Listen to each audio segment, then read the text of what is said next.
ಇದೆ.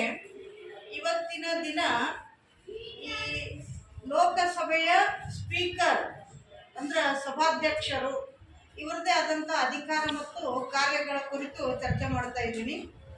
ಮೊದಲನೇದಾಗಿ ಇವರು ಲೋಕಸಭೆಯ ಅಧ್ಯಕ್ಷೀಯ ಸ್ಥಾನವನ್ನು ಪಡ್ಕೊಳ್ತಾ ಇದ್ದಾರೆ. ಲೋಕಸಭೆಗೆ ಸಂಬಂಧಿಸಿದಂಗ ಅಧ್ಯಕ್ಷೀಯ ಸ್ಥಾನ ಅಂದ್ರೆ ಸಭೆ ನಡೆಸ್ತಿರ್ಬೇಕಾದ್ರೆ ಅಲ್ಲಿ ಸಭೆಯನ್ನ ಅಧ್ಯಕ್ಷರ ಸ್ಥಾನವನ್ನು ವಹಿಸ್ಕೊಳ್ಬೇಕಾಗ್ತದೆ. ಯಾರು ಅಧ್ಯಕ್ಷರ ಸ್ಥಾನವನ್ನು ಪಡ್ಕೊಳ್ಬೇಕು ಅಂತ ವಿಚಾರ ಮಾಡಿದಾಗ ಲೋಕಸಭೆಯ ಸದಸ್ಯರು ಎಲ್ಲರೂ ಸೇರಿ ಒಬ್ಬ ವ್ಯಕ್ತಿಯನ್ನು ಆಯ್ಕೆ ಮಾಡ್ತಾರೆ. ಆ ವ್ಯಕ್ತಿಗೆ ಇವರು ಅಧ್ಯಕ್ಷರು ಅಂತ ಹೇಳಿ ನೇಮಕ ಮಾಡ್ತಾರೆ. ಲೋಕಸಭೆಯ ಸದಸ್ಯರು ಎಲ್ಲರೂ ಸೇರಿ ಏನು ಮಾಡ್ತಾರೆ, ಅಧ್ಯಕ್ಷೀಯ ಸ್ಥಾನವನ್ನ ನೇಮಕ ಮಾಡ್ತಾರೆ. ಅವರೇ ಈ ಒಂದು ಕಾರ್ಯಕಲಾಪಗಳನ್ನ ನಡೆಸಿಕೊಂಡು ಹೋಗುವಂತ ವ್ಯವಸ್ಥೆ ಮಾಡ್ತಾ ಇದ್ದಾರೆ. ಇನ್ನು ಇವರು ಆ ಒಂದು ಇದಕ್ಕೆ ಸಂಬಂಧಿಸಿದಂಗ ನಿರ್ಣಯಗಳನ್ನ ತಗೊಳ್ತಾರ. ಅದೇ ರೀತಿಯಾಗಿ ತೀರ್ಪುಗಳನ್ನ ತಗೊಳ್ತಾ ಇದ್ದಾರೆ. ಈ ನಿರ್ಣಯ ಮತ್ತು ತೀರ್ಪುಗಳನ್ನ ಯಾರು ಪ್ರಶ್ನಿಸುವಂಗಿಲ್ಲ. ಅಂದ್ರೆ ಸ್ಪೀಕರ್ ಅವರು ಅಥವಾ ಸಭಾಧ್ಯಕ್ಷರು ಅಂತ ಏನು ಕರಿತಾ ಇದ್ದೀವಿ, ಇವ್ರು ಕೊಟ್ಟಂತ ನಿರ್ಣಯವಾಗ್ಲಿ ಅಥವಾ ತೀರ್ಪುಗಳನ್ನಾಗ್ಲಿ ಯಾರು ಪ್ರಶ್ನೆ ಮಾಡಲಿಕ್ಕೆ ಹಕ್ಕು ಇಲ್ಲ ಅನ್ನುವಂತ ಒಂದು ಅಧಿಕಾರ ಇವರಿಗೆ ಅದ. ಮತ್ತೆ ಎರಡನೇದಾಗಿ ಸದನದ ಒಂದು ಪರಂಪರೆಯನ್ನ ತನ್ನದೇ ಆದಂತ ಇದರಲ್ಲೇ ನೋಡ್ಕೊಂಡು ಅವ್ರು ಏನ್ ಮಾಡ್ಬೇಕಾಗ್ತದಪ್ಪ ಅಂತಂದ್ರೆ ನಿರ್ಣಯಗಳನ್ನ ತಗೊಳ್ಬೇಕಾಗ್ತದೆ. ಇನ್ನು ಮೂರನೇದಾಗಿ ಇವರು ಈ ಕಲಾಪವನ್ನ ನಡೆಸ್ಕೊಂಡು ಹೋಗ್ಬೇಕು. ಅಂದ್ರೆ ಸದನವನ್ನ ಅಥವಾ ಸದನದ ಕಲಾಪವನ್ನ ನಡೆಸ್ಕೊಂಡು ಹೋಗುವಂತ ಜವಾಬ್ದಾರಿ ಇವ್ರದ್ದಾಗ್ಯದ.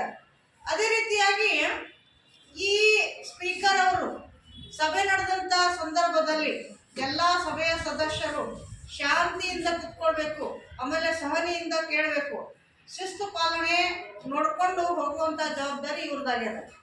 ಇನ್ನು ಅದೇ ರೀತಿಯಾಗಿ ಸಭಾಧ್ಯಕ್ಷರಿಗೆ ಗೌರವವನ್ನ ಕೊಡದಂತ ಸಂದರ್ಭದಲ್ಲಿ ಅವ್ರ ವಿರುದ್ಧ ಕ್ರಮ ಕೈಗೊಳ್ಳಲಿಕ್ಕೆ ಇವರಿಗೆ ಅವಕಾಶ ಅದ. ಅಂದ್ರೆ ಪ್ರತಿಯೊಬ್ಬ ವ್ಯಕ್ತಿ ಅಲ್ಲಿರುವಂತಹ ಸದನದ ಸದಸ್ಯರು ಗೌರವವನ್ನ ನೀಡಲೇಬೇಕಾಗ್ತದ. ಅಕಸ್ಮಾತ್ ತಪ್ಪಿದ್ದಲ್ಲಿ ಅವರ ವಿರುದ್ಧ ಏನ್ ಮಾಡ್ತಾರೆ, ಇವರು ಕ್ರಮವನ್ನ ಕೈಗೊಳ್ತಾ ಇದ್ದಾರೆ.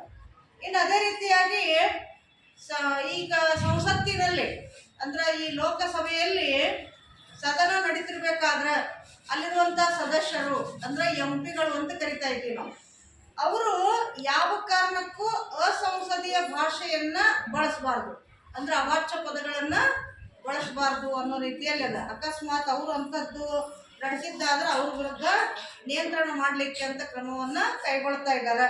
ಅದೇ ರೀತಿಯಾಗಿ ಅವ್ರ ನಡತೆನೂ ಬಹಳ ಇಂಪಾರ್ಟೆಂಟ್ ಅದ. ನಡತೆ ಅಂತಂದ್ರೆ ಎಂಪಿಗಳ ಸದನದ ಸದಸ್ಯರ ನಡತೆನೂ ಬಹಳಷ್ಟು ಮಹತ್ವದ. ಅದು ಸರಿಯಾಗಿದ್ರೆ ಓಕೆ, ಇಲ್ಲಂತಂದ್ರೆ ಅವ್ರನ್ನ ಏನ್ ಮಾಡ್ತಾರಪ್ಪ ಅಂತಂದ್ರೆ ನಿಯಂತ್ರಣದಲ್ಲಿ ಹೇಳ್ತಾ ಇದ್ದಾರೆ. ಇನ್ನು ಸಭೆ ಯಾವಾಗ ಕರಿಬೇಕು, ಈಗ ಸದ್ಯ ಕರಿಬೇಕು ನಾಳೆ ಕರಿಬೇಕು ಅನ್ನುವಂಥದ್ದು, ಆಮೇಲೆ ಯಾವಾಗ ಮುಂದೆ ನೋಡ್ಬೇಕಾಗಿರ್ತದ. ಕೆಲವೊಂದು ಸಾರಿ ಎಲ್ಲ ಒಂದೇ ಹೊತ್ತಿಗೆ ಕೆಲಸ ಮುಗಿಯಲ್ಲ.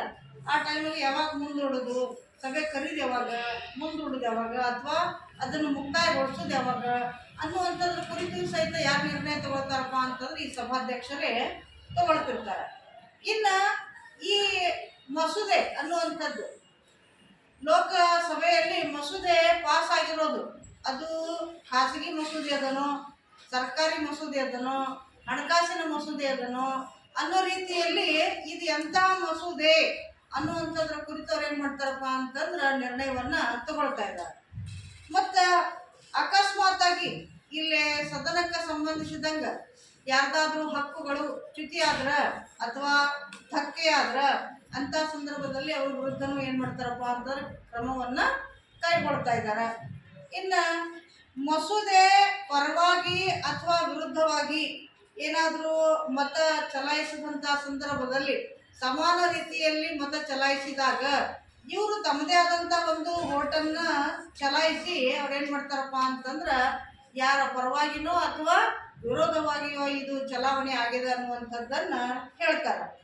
ಇನ್ನು ಕೊನೆಯದಾಗಿ ಏನಪ್ಪಾ ಅಂತಂದ್ರೆ ಅಕಾಲಿಕವಾಗಿ ಮರಣ ಹೊಂದಿದ್ರ ಸದನದ ಸದಸ್ಯರು ಅಥವಾ ರಾಜೀನಾಮೆ ನೀಡಿದ್ದಾಗಿದ್ರ ಅಂತ ಸಂದರ್ಭದೊಳಗೆ ಈ ಜಾಗ ಖಾಲಿ ಇದೆ ಅಥವಾ ಸದಸ್ಯ ಖಾಲಿ ಆಗಿದ್ದಾರೆ ಅನ್ನುವಂಥ ರೀತಿಯಲ್ಲಿ ಘೋಷಣೆಯನ್ನ ಮಾಡ್ತಾ ಇದ್ದಾರೆ. ಇಷ್ಟೆಲ್ಲವೂ ಯಾವುದಕ್ಕೆ ಬರ್ತಾ ಇದೆ ಅಂತಂದ್ರೆ ಸಭಾಧ್ಯಕ್ಷರ ಅಧಿಕಾರ ಮತ್ತು ಕಾರ್ಯಗಳು. ಅದನ್ನು ನಾವು ಇಂಗ್ಲೀಷ್ನಲ್ಲಿ powers and functions of the speaker of the Lok Sabha ಅನ್ನೋ ರೀತಿಯಲ್ಲಿ ಹೇಳ್ತಾ ಇದ್ವಿ. ಇದು ನಿಮ್ಗೆ ಅರ್ಥ ಆಗಿದೆ ಅಂತ ಅಂದ್ಕೊಂಡಿದ್ದೀನಿ. ಇಷ್ಟ ಆದಲ್ಲಿ ಲೈಕ್ ಮಾಡಿರಿ, ಶೇರ್ ಮಾಡಿರಿ ಮತ್ತು ಕಮೆಂಟ್ ಮಾಡಿರಿ. ಧನ್ಯವಾದಗಳು.